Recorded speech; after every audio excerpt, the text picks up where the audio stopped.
그 앞에 33절 말씀을 보시면 예루살렘 공의회 판결 내용을 담은 편지를 들고 안디옥을 방문했던 유다와 실라가 자신들의 역할을 마치고 예루살렘 교회로 복귀를 한 후에 35절에 보시면 바울과 바나바는 안디옥 교회 지도자들과 함께 안디옥 교인들에게 계속하여 이전처럼 복음을 전하면서 가르쳤습니다. 목회를 한 거죠. 그때가 안디옥 교회가 가장 안정된 시기였습니다. 바울과 바나바의 헌신으로 안디옥 교회는 크게 부흥을 했고 바울과 바나바의 1차 전도 여행이 성공적으로 끝났을 뿐만 아니라 한때 안디옥 교회를 분란에 휩싸이게 했던 이방인 성도들의 할례 문제도 예루살렘 공의회 판결을 통해서 깨끗하게 정리되었기 때문입니다. 안디옥 교회의 목회자였던 바울 개인에게도 그 어느 때보다 이제 안정된 삶이, 목회 삶이 보장된 시기 바로 지금입니다. 그런데 얼마 지나지 않아서 36절 말씀처럼 우리가 읽은 그 말씀처럼 바울이 바나바에게 1차 전도 여행 때 복음을 전했던 지역을 다시 찾아 방문하자 이렇게 제안을 합니다. 자신들로부터 복음을 영접한 성도들을 다시 만나서 그들의 신앙을 점검하고 믿음을 다져주고 새로운 전도의 기회를 얻기 위함이었습니다. 사도행전 13장 2절에 의하면 안디옥 교회의 공동 목회자였던 바울과 바나바가 1차로 전도 여행을 떠났던 것은 성령 하나님의 지시에 의해서입니다. 그들이 먼저 가고자 한 것이 아니라 성령께서 그들을 가게 하신 것입니다. 그런데 오늘 여기 보면 바울이 바나바에게 두 번째 전도 여행을 제안하는 것은 전적으로 자기 의지인 거죠. 물론 그 속에 성령이 역사하셨지만 이 말씀에 의해서 겉으로 보기에는 우리가 가자라고 하면서 바울이 바나바에게 제안한 것입니다. 첫 번째 전도 여행은 성령께서 주도적으로 역사하셨지만 두 번째는 바울이 바나바에게 전도 여행 가자 제안한 것입니다. 안락하고 쉬운 목회의 길을 내려놓고 다시 고생스러운 사역의 길로 나아가고자 하는 바울의 치열한 신앙의 삶을 우리는 여기서 볼 수가 있는 것입니다. 오늘 이 말씀을 통해서 성령께서 여러분과 저에게 또 깨닫는 은혜, 지혜 주시길 바랍니다. 먼저는 바울과 바나바 사이에 다툼이 있었다 하는 것을 볼 수가 있습니다. 자, 이렇게 바울이 제안한 두 번째 전도 여행에 대한 바나바의 반응 37절입니다. 37절 같이 읽겠습니다. 시작. 바나바는 마가라 하는 요한도 데리고 가고자 하나. 바나바는 즉시 마가라 하는 요한도 데리고 가자라고 응답합니다. 히브리식 이름이 요한인 헬라식 이름 마가, 그래서 마가 요한, 요한 마가 이렇게 부르기도 합니다. 2차 전도 여행을 떠나자는 바울의 제안에 바나바도 전폭적으로 동의합니다. 바나바 역시 하나님의 나라를 위한 일꾼으로 살기 위해서 안디옥에서 누릴 수 있는 안정된 삶을 기꺼이 포기하기로 한 것입니다. 이런 면에서 바울과 바나바는 위대한 그리스도인들이었고 그들이 그동안 전도자의 길을 함께 걸으며 환상적인 팀워크를 이루었던 것은 결코 우연이 아니라 하는 것을 알 수가 있습니다. 바울의 제안에 동의한 바나바는 마가라 하는 요한도 데려가자라고 말합니다. 바나바와 마가 사이는 사촌, 조카라기보다는 사촌간이 맞습니다. 사도행전 13장 때 말씀을 드렸습니다.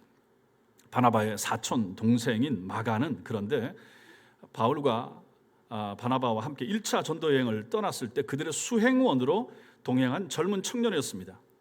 만약 바울과 바나바가 마가를 데리고 2차 전도 여행에 나선다 그러면 1차 전도 여행팀이 다시 그대로 복원되는 것이죠. 세 사람이 같이 가는 거죠. 그런데 38절입니다. 바울은 밤빌리아에서 자기들을 떠나 함께 일하러 가지 아니한 자를 데리고 가는 것이 옳지 않다 하여 이렇게 말합니다. 바나바의 제안을 단번에 거절하는 것입니다. 1차 전도여행 초기에 그 밤빌리아에서 마가가 전도팀을 무단 이탈했습니다. 무슨 이유인지 성경학자들도 정확히 모릅니다. 중간에 돌아간 거죠. 너무 젊은 어린 청년이 너무 힘든 과정이라 생각하고 돌아갔을 수도 있고 이 전도 여행의 전도팀의 주도권이 사촌 형이었던 바나바에서 바울로 바뀐 것 같은 그런 느낌 때문에 돌아갔을 수도 있고 그 밤빌리아에서의 그 풍토병이라든지 앞으로 가야 될 그 먼 산악 여행 그것이 두려워서 갔을 수도 있고 여러 가지 추측을 하지만 알 수는 없습니다. 바울은 그래서 그 사람 데려가는 것을 반대하는 거죠. 사람의 일도 아니고 하나님의 일을 하는데 그토록 무책임하게 행동한 청년을 다시 데리고 가는 것은 옳지 않다, 그렇게 판단한 것입니다. 그런데 바나바 생각은 달랐습니다. 그때보다 나이도 들고 신앙의 연륜도 이제 깊어졌고 과거의 실수를 만회할 수 있는 기회를 주는 것도 좋다고 생각했을 수 있습니다. 그래서 그를 다시 데리고 가고자 한 것입니다. 바울을 다른 사람들에게 소개하고 바울을 공동목회의 자리로 데려왔던 것처럼 본래부터 사람 세우는 일을 잘하던 사람이 누굽니까? 바나바입니다. 늘 사람 세워주고 온유한 성품을 가지고 그랬던 사람이기 때문에 또다시 마가가 예전에 몇 년 전에 실수했었어도 다시 자기 사촌동생 마가를 다시 데리고 전도팀에 합류하길 원했던 것입니다. 이처럼 청년 마가에 대한 두 사람의 생각은 달랐지만 그 정도 생각의 차이는 충분히 극복할 수 있는 것처럼 보였지만 현실은 그렇지 못했습니다. 헬라어 원문에 보면 바나바가 마가를 데리고 가고자 한 것, 37절에 바나바는 마가라는 요한도 데리고 가고자 하나, 그 밑에 절에 바울이 마가를 데리고 가는 것은 옳지 않다 한 것, 이게 다 반복을 나타내는 미완료형으로 기록되어 있습니다. 바나바는 마가에게 기회를 한 번 더 주어서 데려가는 것이 맞다라고 한 번만 말한 것이 아니라 반복해서 계속 말한 것입니다. 바울은 그 얘기를 들을 때마다 옳지 않다, 난 반대다 계속해서 반대한 것입니다. 그리고 39절에 서로 심히 다투어 피차 갈라서니 이렇게 기록합니다. 본문은 바울과 바나바가 각자 자기 주장만 내세우는 상황을 이렇게 서로 심히 날카롭게 대립했다, 이렇게 표현하는 거죠. 우리말에 여기 다툼으로 번역되고 있는 파록시스모스라고 하는 헬라어 단어 파록시스모스, 이것은 설전 혹은 불일치, 다툼, 설전, 불일치, 그런 뜻입니다. 바울과 바나바는 한치의 양보도 없이 서로 자기 주장을 내세우면서 설전을 벌였고 끝내 의견을 모으지 못했습니다. 그리고 그들은 그것도 모자라서 피차 갈라서고 말았습니다. 결별한 것이죠. 여러분, 바울과 바나바가 누구입니까? 그들은 초대교회 최고 지도자 그룹에 속해 있었던 탁월한 그리스도인들이었습니다. 그들은 2000년 교회 역사상 최초로 이방 땅인 안디옥에 세워진 이방인 교회 공동 목회자들, 지도자들이었습니다. 그들은 2000년 기독교 역사상 지중해 지역, 이방 땅 지중해 지역을 최초로 전도 여행했던 전도팀, 전도자들이었습니다. 2년 가까이 이어진 1차 전도 여행 기간 동안 온갖 도전과 위기 속에서도 흔들림 없는 팀워크를 과시했던 동력자들이 이들입니다.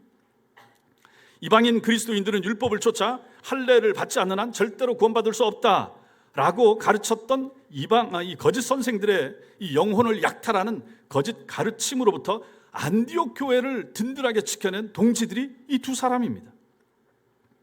한 사람이라도 더 많은 사람들에게 하나님 나라를 전해주는 복음의 통로가 되기 위해서 눈앞에 보장된 안정된 목회의 삶을 스스로 포기하고 기꺼이 2차 전도 여행을 다시 시작하려고 하는 정말로 보기 드문 하나님의 종들이 이 사람들입니다. 이 두 사람, 바울과 바나바.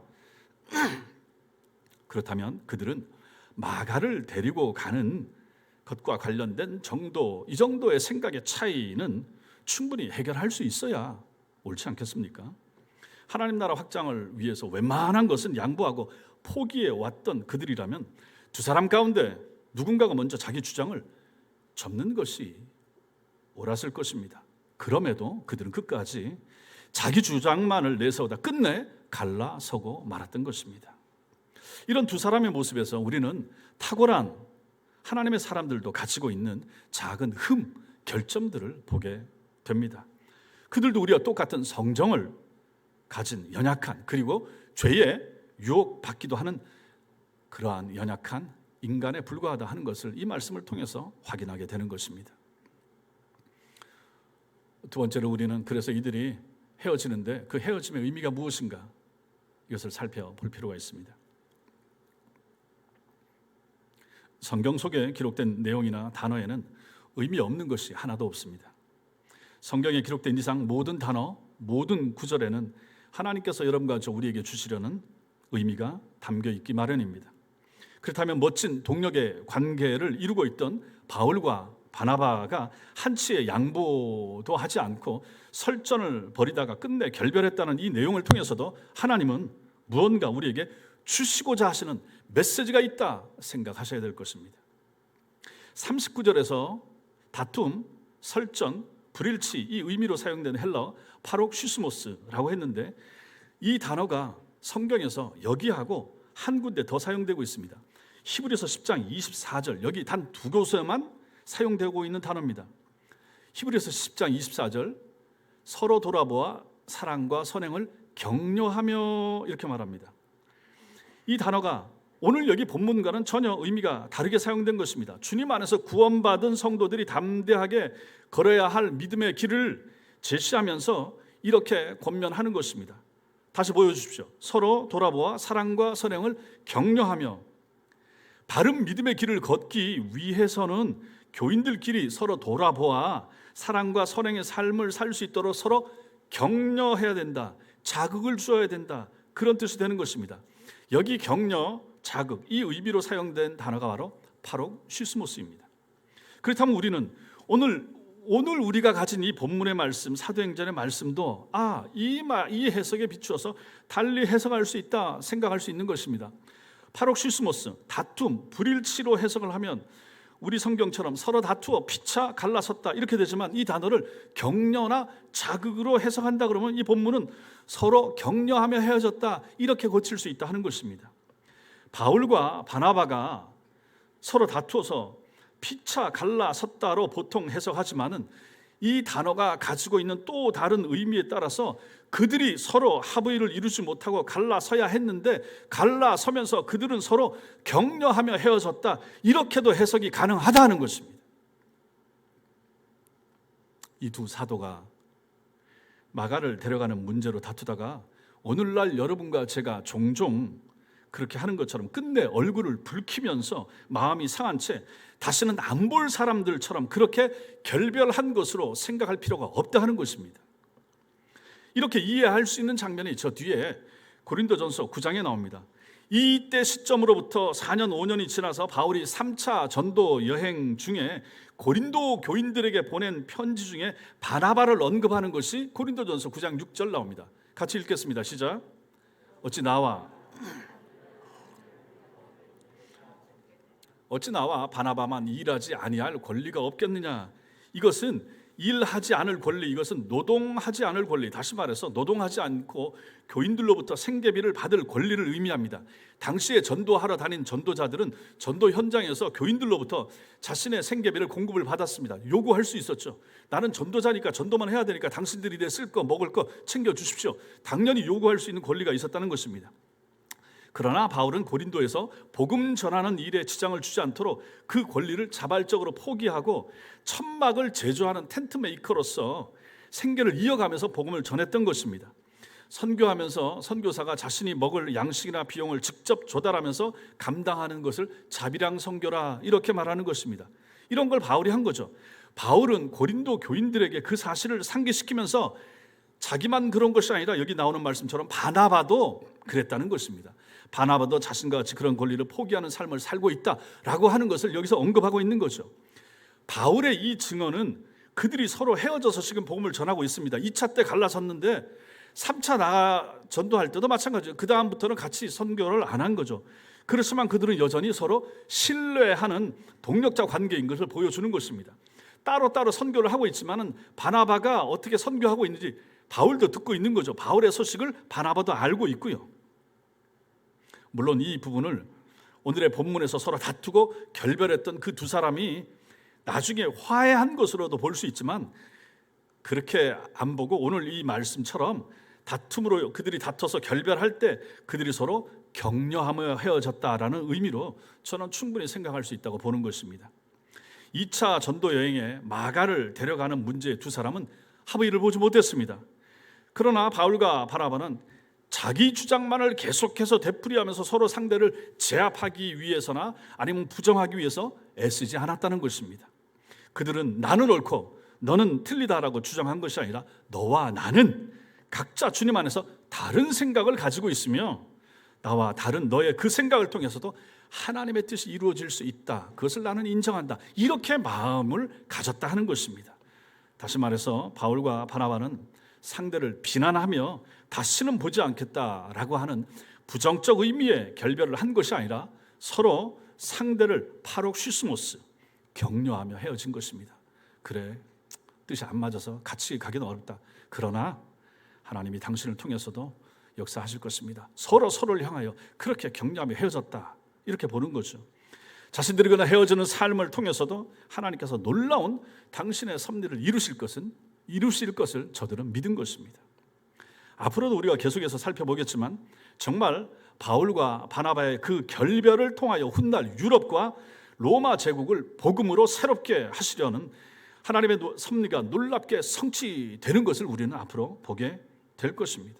그뿐만 아니라 말년에 로마 감옥에 갇혀 있던 바울은 마가가 더 이상 무책임한 인간이 아니라 복음을 위하여 누구보다 책임 있는, 힘 있는, 능력 있는 일꾼이 되었다 하는 사실을 알고 듣고 그를 불러서 자신의 동력자로 삼기도 했습니다. 그렇다면 바울이 2차 전도 여행 때 마가를 데려가지 않으려 했던 것은 무책임한 1차 때 돌아갔던, 그래서 무책임하다고 생각됐던 마가를 버리기 위함이 아니라 그 마가가 다시는 주님의 일을 중도에 포기하지 않는 나약한 전도자가 아니라 굳세고 책임 있는 일꾼으로 바로 설 수 있게끔 그에게 파록시스모스, 자극을 주기 위함이었다. 우리는 충분히 이렇게 볼 수 있는 것입니다. 저러면 안 돼. 쟨 틀렸어. 이게 아니라 지금은 안 된다. 그러나 이 일을 통하여 안 데려가는 그것을 통하여 저도 마음이 상했지 않겠습니까? 바울과 바나바가 자기 때문에 갈라서는 거니까 얼마나 마음에 충격이 되고 아프겠습니까? 그러나 그 일을 통하여 저도 성장하게 될 것이고 하나님의 은혜를 맛보게 될 것이라 하는 것을 바울은 생각했다 하는 것입니다. 자극이 되어서 더 나은, 더 좋은, 더 탁월한 하나님의 종이 될 것을 생각하면서 자극하는 의미에서 자극을 주기 위하여 바울이 그렇게 했을 것이라 우리는 충분히 이렇게 생각할 수 있습니다. 나중에 정말 그렇게 됐습니다. 마가는 베드로와 동행하면서 베드로를 섬겨서 베드로의 통역을 하는 일을 감당했고 복음서 중에 가장 먼저 기록된 마가 복음을 쓴 인물이 되기도 했던 것입니다. 이렇게 마가는 노년의 바울이 의지하는 탁월한 사역자 중에 한 사람이 되었던 것입니다. 우리도 자신과 생각이 다르다고 해서 한번 실수했다고 해서 그 사람 자체를 아예 부정하거나 버리는 어리석음을 범해서는 안 될 것입니다. 그 사람 역시 하나님께서 사랑하시고 또 당신의 도구로 충분히 사용하시는 하나님의 백성이기 때문입니다. 우리가 누군가와 치열하게 설전을 벌인다면 그를 부정하거나 그 사람을 내 말로 제압하기 위해서가 아니라 궁극적으로는 나와 다른 그 사람의 생각을 통해서도 하나님의 역사하심을 믿음으로 그를 격려하기 위함이어야 합니다. 우리가 누군가의 잘못을 꾸짖는다면 그를 비난하고 정죄하기 위함이 아니라 그가 하나님 앞에서 바로 설 수 있게끔 선한 자극을 주기 위함이어야 하는 것입니다. 이것은 부부지간에도 마찬가지고 부자지간, 형제지간, 모녀지간, 친구지간, 동료지간 다 마찬가지입니다. 목사, 장로 사이에도 마찬가지입니다. 재직질 사이에도 그렇습니다. 전도 회원들 사이에도 마찬가지입니다. 우리가 나와 생각이 다른 것 때문에 다투는 일들이 얼마나 빈번합니까? 교회 안에서 회의 중에도 마찬가지고. 그럴 때 우리는 보통 어떻게 합니까? 내 생각에 저 사람이 무릎 꿇기를 바라기 원하죠. 그래서 목소리가 더 커지게 되고 강하게 되고 심한 말을 하게 되는데 그래서는 안 된다 하는 것입니다. 세상은 그렇게 하고 정치판은 그렇게 합니다. 불신자들의 삶은 그렇습니다. 그러나 이런 말씀을 듣고 배우고 이 말씀 앞에 아멘하고 받는 여러분과 저는 그러지 말아야 됩니다. 그럴 수 없습니다. 우리는 그럴 수 없습니다. 우리 가정이 마찬가지입니다.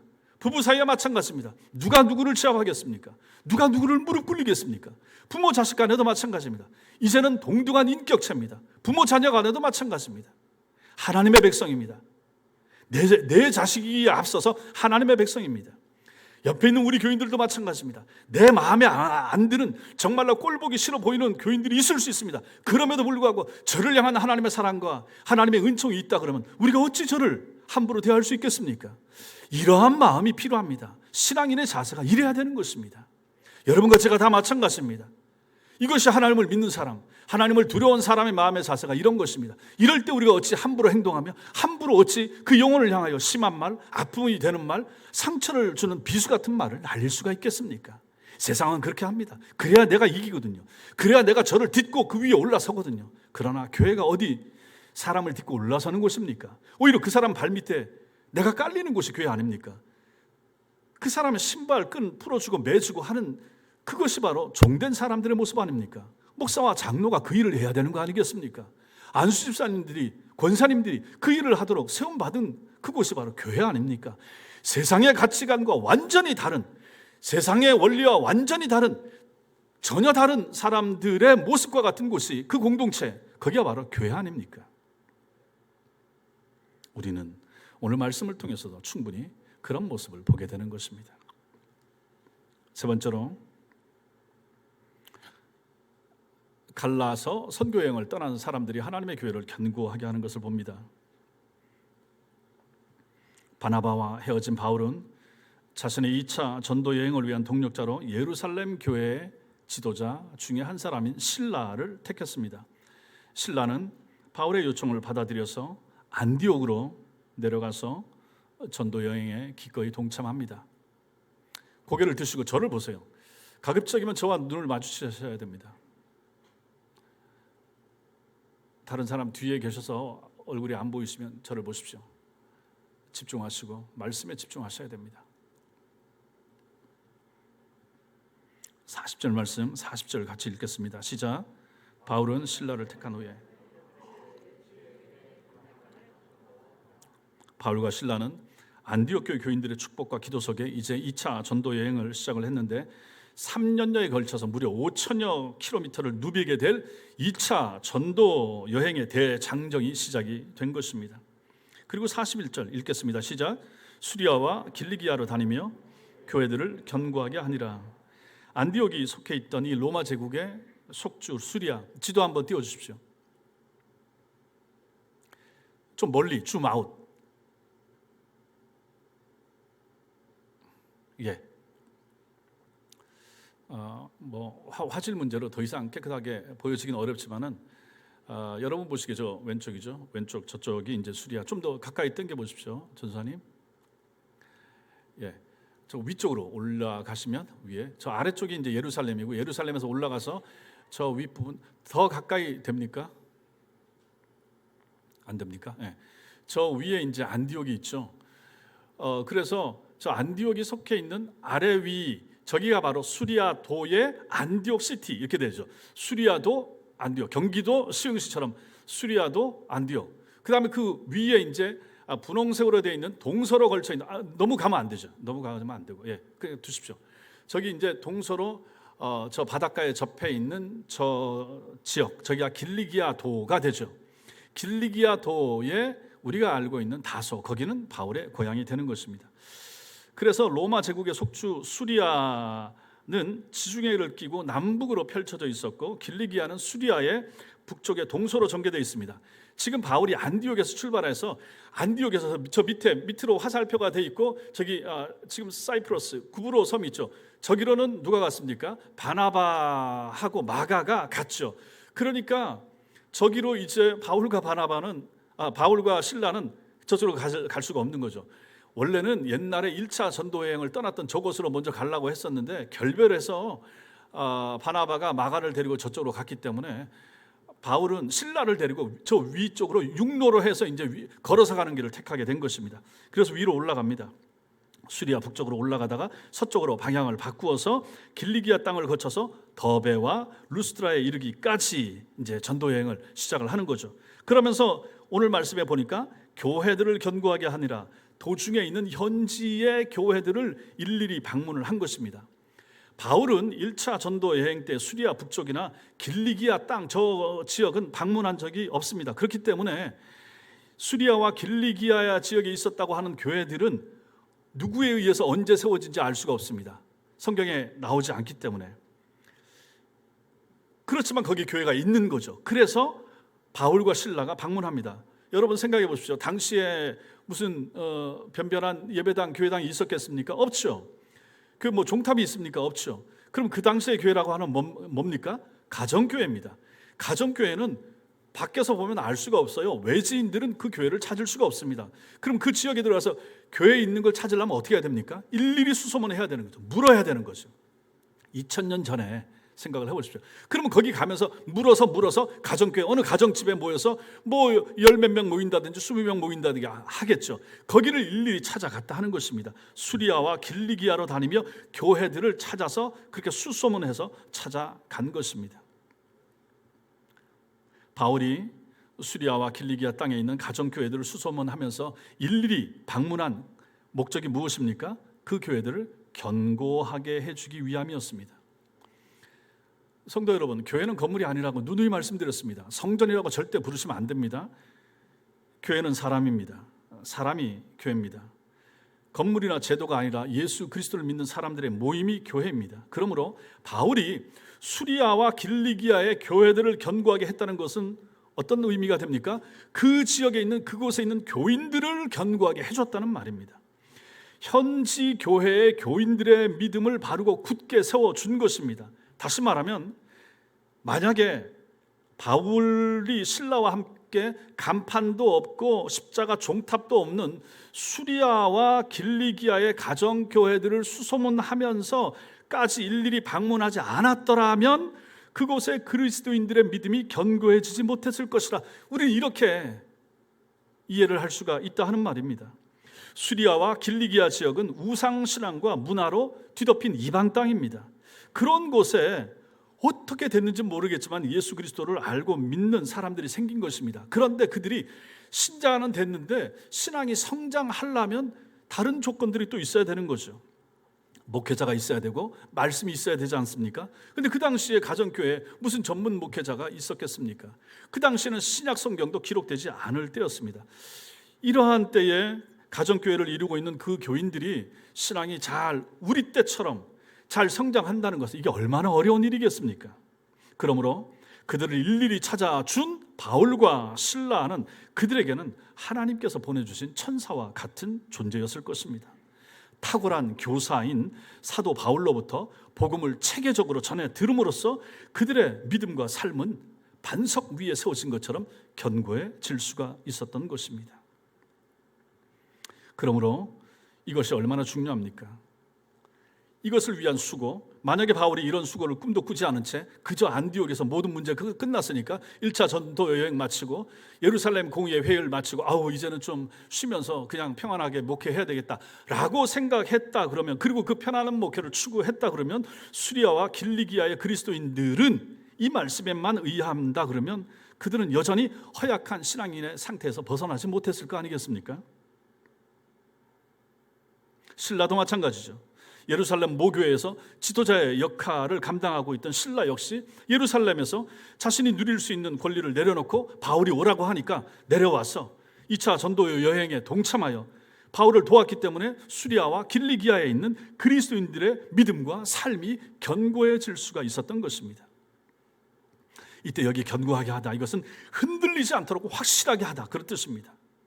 그들이 살던 지역의 이방 문화나 우상 숭배 같은 문제들 혹은 할례와 같은 교리적인 문제들로 인해서 혼란을 겪거나 시험에 들지 않도록 주님의 말씀과 성령의 은혜로 강하게 해주었다 하는 것입니다. 누가? 바울과 실라가. 그러므로 성도 여러분, 이 수고하는 것이 얼마나 중요합니까? 계시록 말씀 보겠습니다. 계시록 14장 13절 같이 읽겠습니다. 시작. 또 내가 들으니 하늘에서 음성이 나서 이르되 기록하라. 지금 이후로 주 안에서 죽는 자들은 복이 있도다 하시매 성령이 이르시되 그러하다. 그들이 수고를 그치고 쉬리니 이는 그들의 행한 일이 따름이라 하시더라. 수고를 그치고 쉰다. 주 안에서 수고하는 것이 얼마나 복된가 하는 것을 알려주는 말씀이 되는 것입니다. 그리고 수고해야 상급이 따릅니다. 그들의 행한 일이 따릅니다. 수고한 사람에게만 상급이 따릅니다. 그리고 이 수고는 언제 그치게 됩니까? 죽어야 그치는 것입니다. 이 땅에서 우리의 삶이 끝나야 이 수고를 그치게 되는 거죠. 그렇다면 여러분께서는 이 땅에 사는 날 동안 수고하도록 부름받은 하나님의 사람들입니다. 목회자만 수고하는 것이 아닙니다. 여러분 모두가 다 수고하는 성도로 살도록 하나님 앞에 부름받은 사람들입니다. 우리의 수고로 말미암아, 바울과 신라의 수고로 말미암아 그 외진 곳에 이름도 없는 무명의 그리스도인들이 바울과 신라의 가르침과 교육과 하나님의 교훈을 통하여 그들의 신앙이 견고하게 든든하게 세워졌다. 저들 입장에서 보면 얼마나 큰 은혜가 됐을까 생각을 한번 해보십시오. 누군가 수고해야 바울이 평안한 삶을 포기했을 때, 신라가 안락한 삶을 내려놓았을 때 그들의 수고로 말미암아 하나님의 백성들이 견고하게 신앙 위에 서게 되는 일이 생기더라 하는 것입니다. 그러면 이것은 그때만 그렇겠습니까? 오늘날도 마찬가지입니다. 수고가 필요합니다. 목회자는 성도들의 말씀과 기도로 견고하게 세우는 사람, 그 사람이 목회자입니다. 그 일을 위해서 존재하는 사람이 목회자고 사역자들입니다. 교회 목사, 전도사, 강도사 다 마찬가지입니다. 교회 모든 이러한 하나님 말씀을 받아서 소명을 받았다고 하는 사역자들이 이런 사람들입니다. 수고하는 사람들입니다. 만약에 사역자가 수고를 그치면 어찌 되겠습니까? 만약에 좀 평안함을 쉬면 어찌 되겠습니까? 견고해져야 될 성도의 영혼이 외부의 유혹 때문에, 마귀의 흔들림 때문에 흔들리지 않겠습니까? 이런 말씀은 저와 모든 사역자들이 참 무거운 말씀이 되는 거죠. 정신 바짝 차려야 되는 거죠. 코로나 시기에 세상에 난리 소문, 전쟁의 소문 들리고 이러한 때에 우리 성도들이 흔들리지 않도록 견고하게 믿음 앞에 서게 하기 위하여 제가 얼마나 더 기도해야 되겠습니까? 사역자들이 얼마나 더 노력해야 되겠습니까? 한 번의 말씀을 가지고 설교를 할 때, 한 번의 말씀을 가지고 아이들을 가르치고 공과 시간을 한다든지 할 때 얼마나 수고를 해야 되겠습니까? 그 한 시간의 준비를 위하여, 그 한 시간의 강의나 말씀을 전하는 것을 위하여 대충 수고해서 반듯하게 세워지겠습니까? 앞으로도 마찬가지입니다. 그러므로 함부로 사역자가 되고자 하지 말아야 됩니다. 함부로 목사가 되고자 애쓰지 말아야 되는 것입니다. 어중이 떠중이 아무나 쉴 거 다 쉬면서, 놀 거 다 놀면서, 먹을 거 다 먹어가면서 어찌 하나님의 교회를 위한 수고를 하고 어찌 영혼들을 세우는 일을 감당할 수 있단 말입니까? 무서운 것입니다. 안 됩니다. 조대영 씨가 또 털다가, 또 용인에서 어디 집 털다가 84세 또 잡혔다는 얘기를 들었습니다. 조세영이죠. 대도 조세영. 고관 대작의 물건을 훔쳐갖고 가난한 사람들 나눠주셨다고 그래가지고 의적 대도, 예전에 70년대 80년대 불렀죠. 그러고 나서도 나와서 나중에 신자가 되고 예수 믿는다고 해서 선교 사역도 한다고 그러고 막 그랬던 사람이에요. 그래서 저도 참 좋게 생각했죠. 그러고 나서 일본 갔다가 또 도둑질하다 잡혔죠. 몇 년 살다가 풀려난 지 한 달 만에 또 잡혀서 들어간 거예요. 그걸 보면서 정말 사람 고쳐서 못 쓰는가 이런 생각을 하는 거예요. 우리 성령께서 고치시면 완벽하게 고쳐주는데 성령의 손에 완전히 안 잡힌 거 아닌가 그런 생각을 하는 거죠. 어찌 함부로 사역자를 할 수가 있겠습니까? 어찌 자기가 선교사라고, 내가 목사라고 신학 공부 대충하고 하겠습니까? 영혼을 죽이는 것입니다. 수고하지 않고 공부하지 않고 애쓰지 않고 안 됩니다. 저도 마찬가지입니다. 저도 정신 바짝 제가 전도하러 나가야죠. 3월 달부터 다시 또 전도하러 나갈 것입니다. 제가 수고해야 됩니다. 기도 더 해야 되고 말씀 공부 더 해야 됩니다. 우리 모든 사역자들 마찬가지입니다. 사역자들이 수고하지 않으면 교회가 든든하게 세워질 수가 없습니다. 교회 중직자들, 먼저 믿은 사람들 다 마찬가지입니다. 나중 믿은 교우들이나 우리의 자녀들을 견고히 세울 책임을 진 사람들이 여러분들입니다. 장로님들 마찬가지입니다. 중요해요. 안수집사님들, 권사님들 제가 자주 말씀드리죠. 맡은 책임이 중하다고 생각하는 만큼 교회를 위한 수고를 하시라 하는 것입니다. 헌금을 위한 수고를 하시고 충성을 위한 수고를 하시고 성도들을 잘 보살피고 모시기 위한 수고를 하시고 행세하기 위한 것이 아니라 하는 것입니다. 직분은 계급이 아닙니다. 직분은 그냥 번듯하게 어디 내세우는 타이틀이 결코 아닙니다. 그만큼 어렵고 힘들게 애쓰고 낮아진 자리에서 보이지 않는 곳에서 하나님과 교회를 위해서 수고하라고 성도들이 뜻을 모아서 투표해서 그 사람을 장로로, 권사로, 안수집사로 세워준 것입니다. 그것을 잊어버리면 안 되는 거죠. 수고하셔야 됩니다. 수고해야 교회가 든든하게 섭니다. 선생님들이, 주일학교 교사들이 수고를 해야 주일학교 애들의 영혼이 유익을 얻게 되는 것입니다. 사람의 영혼이 견고히 세워질 때 교회가 견고하게 세워지는 것입니다. 우리 교회가 견고하게 세워지는 것은 이 건물을 더 비싼 무언가로 치장하고 튼튼하게 하는 것이 교회가 견고해지는 것이 아닙니다. 여러분 한 사람 한 사람의 신앙이, 믿음이 강해지고 굳건해지고 말씀과 기도 가운데 세워지면 우리 교회가, 천성교회가 견고해지는 것입니다.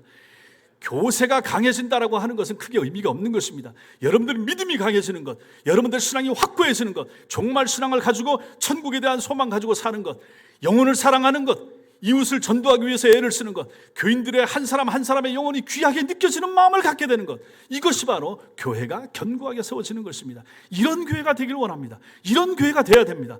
마지막 때에 이런 교회가 시흥 지역에서 우리 교회 한 곳 정도는 있어야 되지 않겠습니까? 물론 제가 다른 교회들 다 알 수가 없지만은 그런 좋은 교회가 또 있겠지만 이 지역에 우리 교회는 그 역할을 감당하라고 하나님이 세워주신 교회가 되는 것입니다. 견고한 교회로 여러분과 제가 서야 되는 것입니다. 그렇게 하기 위해서 여러분들이 말씀 위에 서길 위하여, 기도 위에 서길 위하여 애를 쓰셔야 됩니다. 코로나가 지금처럼 이렇게 확산되고 해도 신앙생활 할 것, 내가 지켜야 될 부분, 내가 읽어야 될 성경, 내가 해야 될 기도의 분량 감당하셔야죠. 코로나 이거 지나고 나면 다음엔 더 신앙생활 하기 좋아질 환경만 오겠습니까?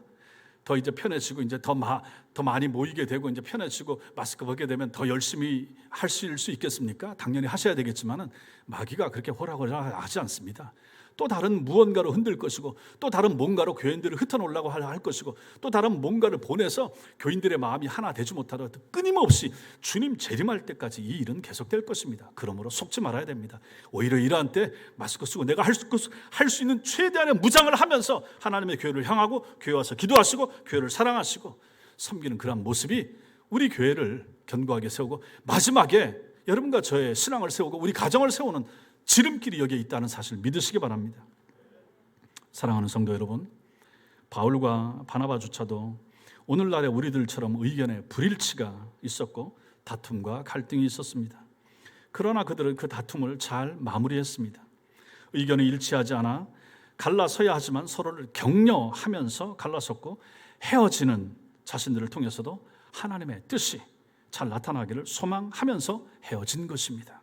그 소망대로 하나님께서는 그들을 사용하셨고 더 넓은 지역과 더 많은 사람들에게 천국 복음이 전해지고 교회가 세워지게 되었습니다. 여러분과 저도 우리도 이런 수준의 성도로 자라가야 할 것입니다.